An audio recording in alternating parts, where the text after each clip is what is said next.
Good afternoon, everybody. Welcome to Open Source Data Summit 2023.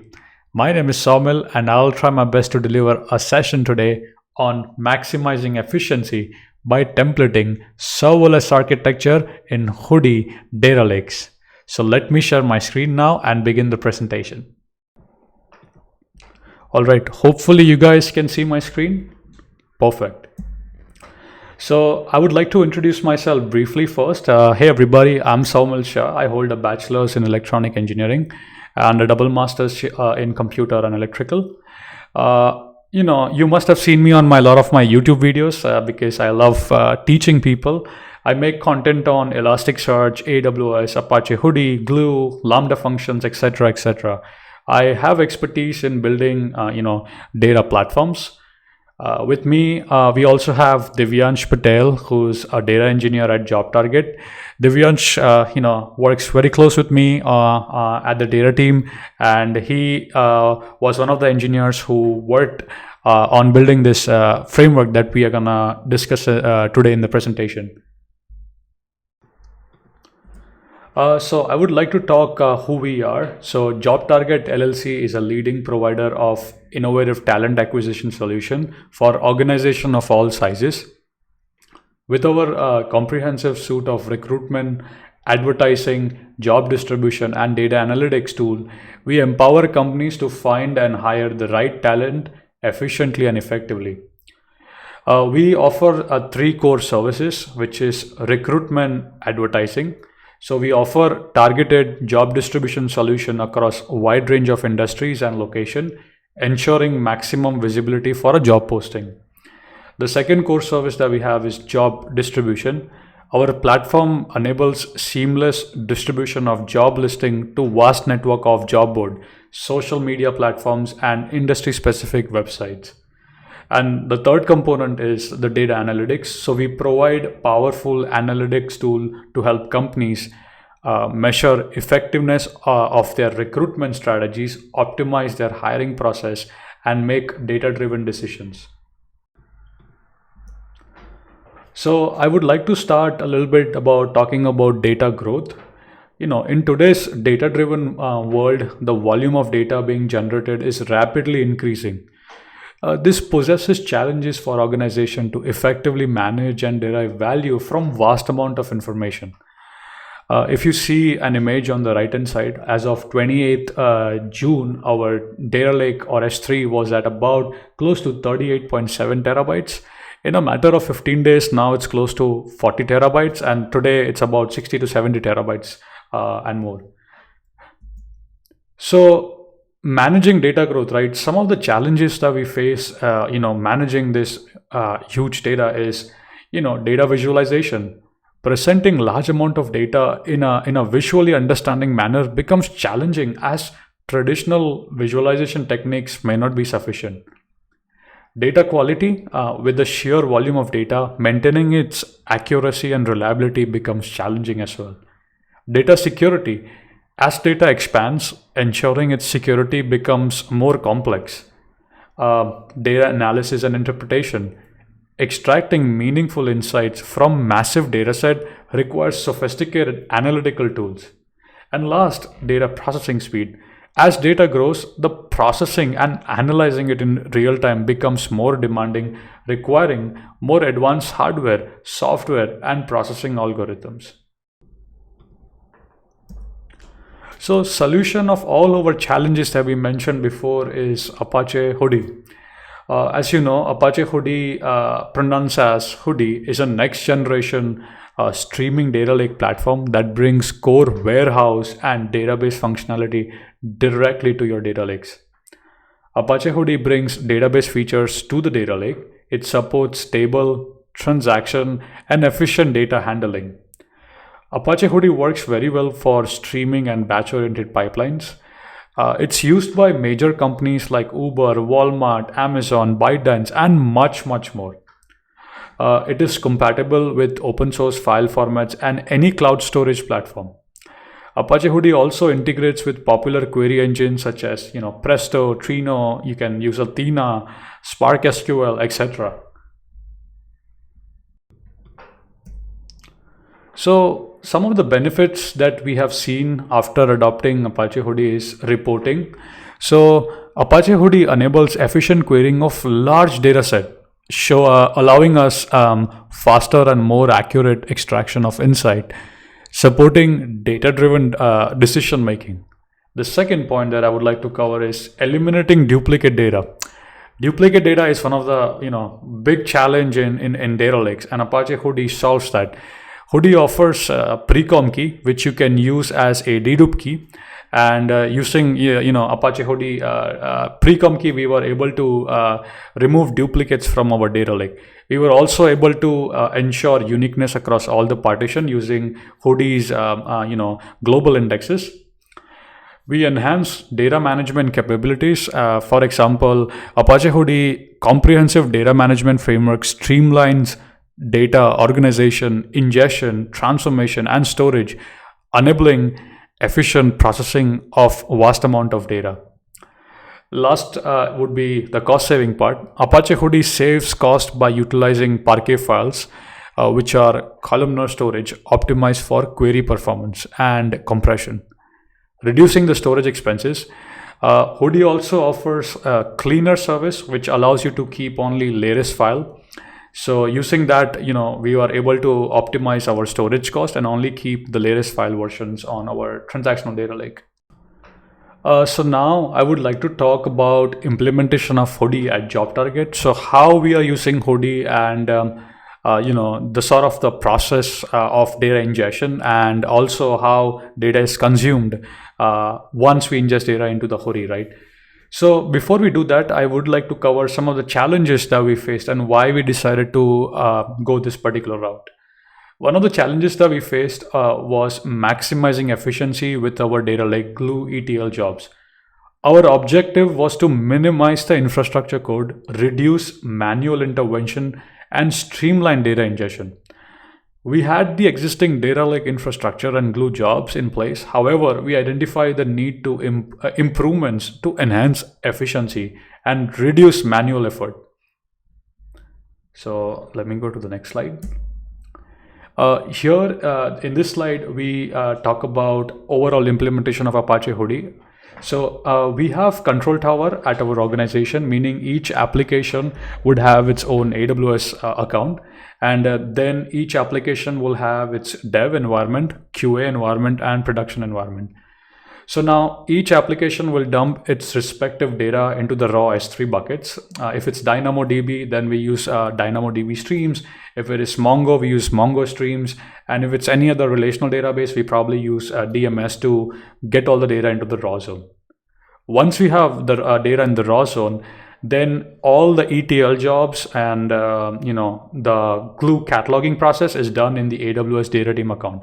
So we read data from these raw S3 buckets through cross account. Once we read the data from these S3 bucket incrementally using Glue bookmark, we ingest that data into a silver zone. Silver zone is where we dedupe the data. These are Parquet files, partitioned properly, right? And from there, we have a framework which will again ingest data from the silver zone into the gold zone. The gold zone is basically the dimensions and fact. Now we have a separate AWS account from where all these data will be queried. So the end user have the flexibility to use either Redshift Spectrum.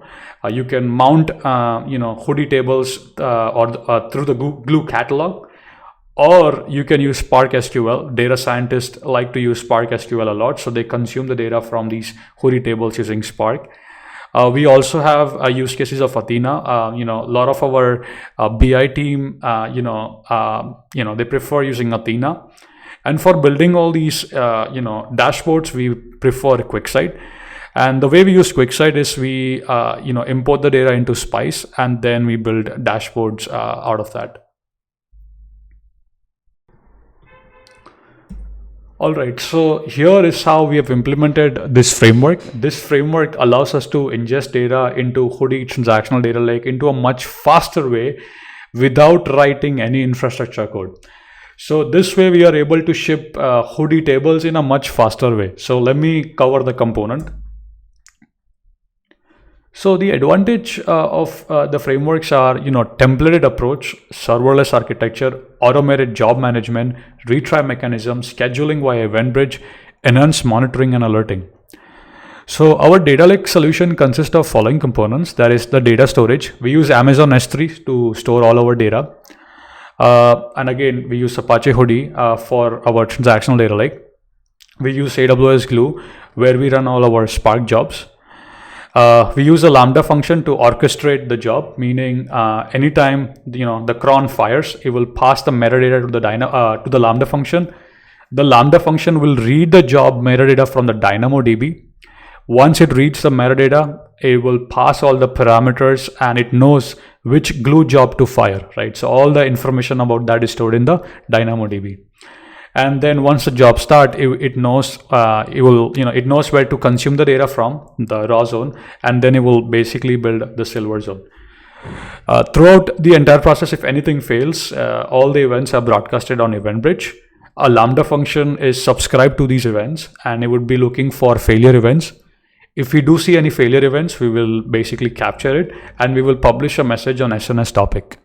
Now, whoever is subscribed to the SNS topic, they will receive an alert that, hey, this particular job has been failed. So that is the overall entire solution.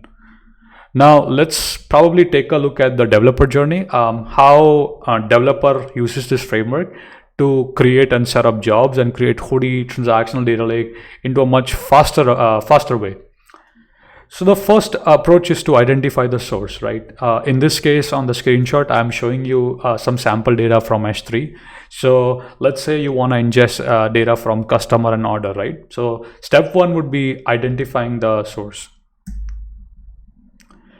Step two, you will create a job. Now, the way we create a job is through an API. This API is hosted on an ECS container and it's written in Python Flask. So let me show you what it looks like. So this is the payload which will create the job, meaning the developer do not have to write any single code. Everything is simply through this payload. So the first section over here is active. So this tells whether the job is active or not, right? The second section you can see is created by. So who is the person who created the job, right? The job name, right? The table name.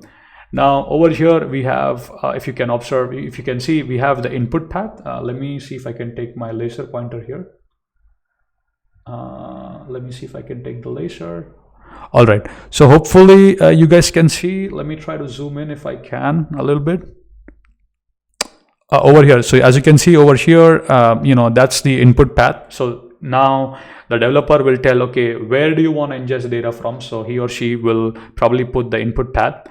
Over here, we have the output path, which means where would you want to build the Hudi transactional data lake? Probably the silver zone. Then you can provide the Glue database name, the Glue table name, whether you want to use the cleaner service, whether you want to use the HiveSync service. HiveSync basically means we use, we catalog all the data into Glue, right? You specify the record key, which is also like the primary key of the table. You specify the dedupe key. Usually dedupe key is a timestamp, but you can also use a composite key if needed. Again, we specify the index option. For most of the cases, we prefer Bloom index, but Hudi offers a lot more index. For example, simple. Now, the latest one in 0.14 is RLI, record level index. Now, each job, we know that there would be some transformation needed. For example, let's say you want to extract the year, a month, a day. So we give the developers the flexibility to pass in an SQL query over here. So the developer can simply pass in the SQL query and the transformation will be done on that Spark data frame. So as you can see, this payload over here creates a job. You will create the schedule. It does everything. So you don't have to write any code.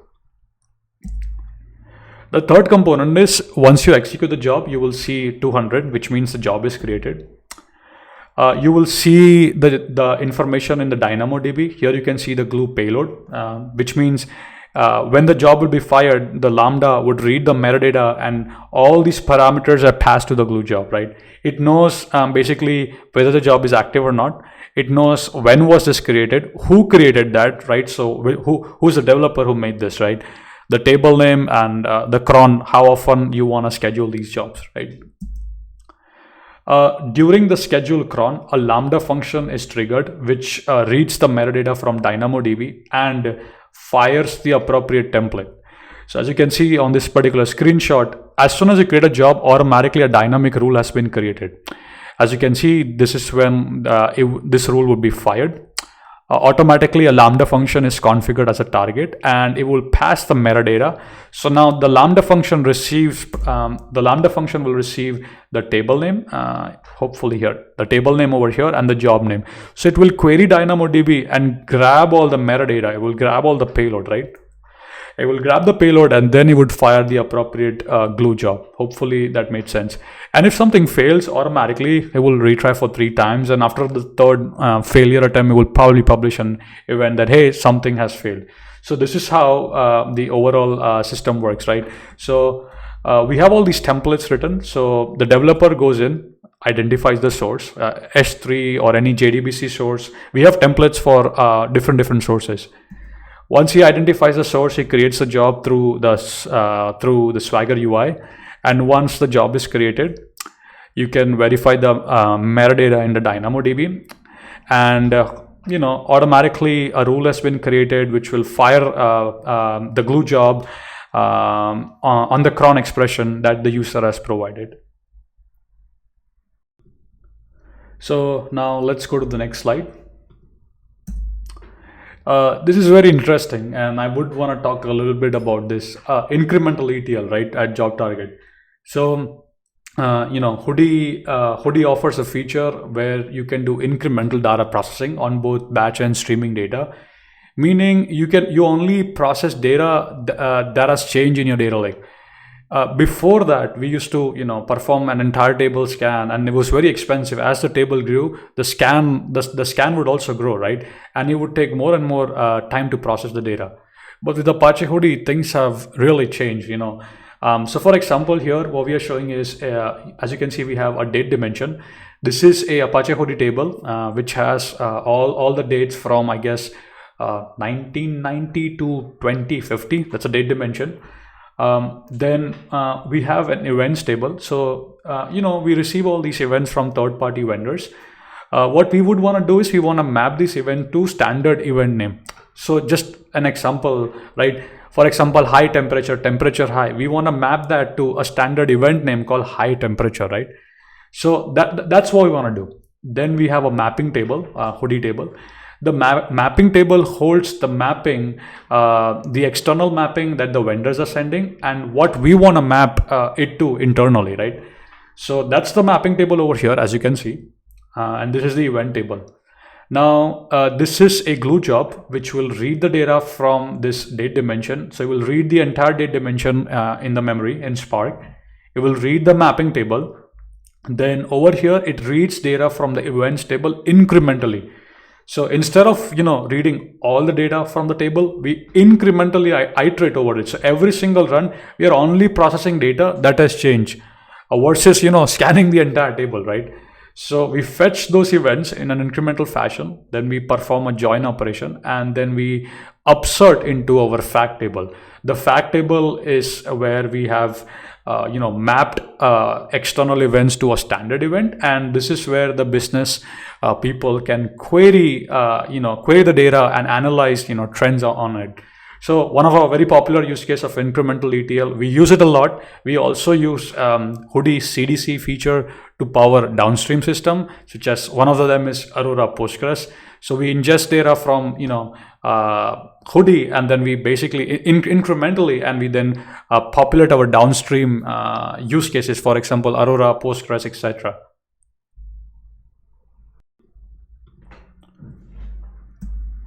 So now let me derive some valuable conclusion out of it. In conclusion, our data lake optimization efforts through streamlined glue jobs, automated Lambda functions, and efficient failure handling have significantly enhanced data processing efficiency and user experience. Because now we don't need to write infrastructure code. We can ingest data from many sources in a much faster way. And we are building, a lot of Hudi transactional data lake for our, end customers, right? And they can simply query that using either Redshift, Spectrum, or Athena, or Spark SQL, or whatever, their favorite query tool is, Presto, Trino, etc. So we have maximized efficiency by using this approach. Efficient query for large data set, right? Hudi, offers, small file management. So we are able to configure a file size in our transactional data lake, meaning we have larger Parquet files. These larger Parquet files are pretty good for query purposes, right? Also, we use clustering that helps us to further improve the query performance for large tables. Efficient deduplication. So again, as you know, right, Hudi has its pre-com key, which allows you to dedupe data. So we use that a lot. Also, Hudi offers global and non-global indexes, which global index, if you need uniqueness across all the partition, you can go for global index. And in Apache Hudi 0.14 with record level index, the upsert performance is close to 40% faster than global bloom and global simple. Efficient processing. The reason being is we are not processing all the data. We are not scanning the entire table. We are only processing data that has been changed. So we are incrementally processing that. So hence the processing time has went down, and we are saving a lot of money on the compute, right? This entire framework is open source. You can find the entire source code on the GitHub. You can find the Lambda code, the glue ingestion, Hudi template code there. Everything is there on this particular GitHub. So if you want, you can adopt the same or similar solution at your company if needed. So thank you, everybody. Now, if you have any further questions, I am very happy to answer your questions if you have any. And if you would like to connect to me, feel free to connect to me on my YouTube channel or LinkedIn, or you can write me an email at shahsomil519@gmail.com.